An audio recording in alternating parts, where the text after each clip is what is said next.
If you see your inner world as being sort of like a trap, or maybe wondering if you should like express or share more of your inner workings, your feelings, your secrets, private things that are, things that you think about, that you consider, that you've experienced, your beliefs, etc. It's okay to not share everything. And it's actually not like you shouldn't view it as like punishment or as some sort of trap that you need to escape from.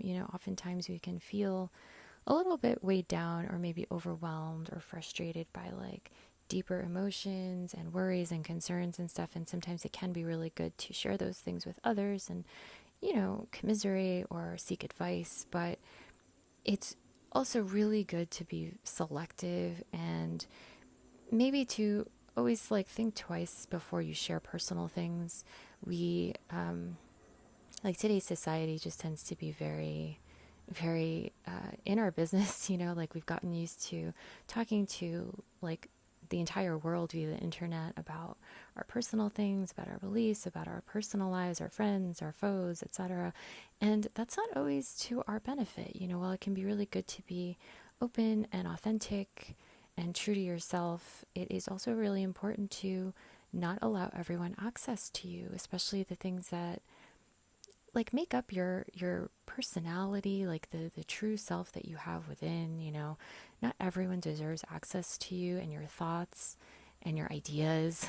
So if you've been kind of worried about maybe that you haven't been sharing enough, that you haven't been open enough, or any of that, Violet, the Sweet Violet card encourages you to have good boundaries and to not let others pressure you into oversharing.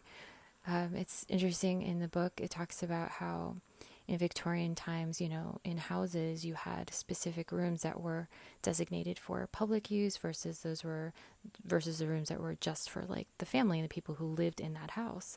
And it's really interesting because I really miss that. Like that whole concept of like an open floor plan is kind of unsettling to me. I don't really think it's great to just have everything open in the same, like not only is it kind of distracting, I feel, but there's something really nice about having a specific place and time where, okay, it's like, I know who's allowed here. I know that I can kind of let my guard down. I know that I'm able to have this kind of activity or this kind of experience in this room that is safe and that is just for this particular situation. So make sure that you are paying attention to your boundaries.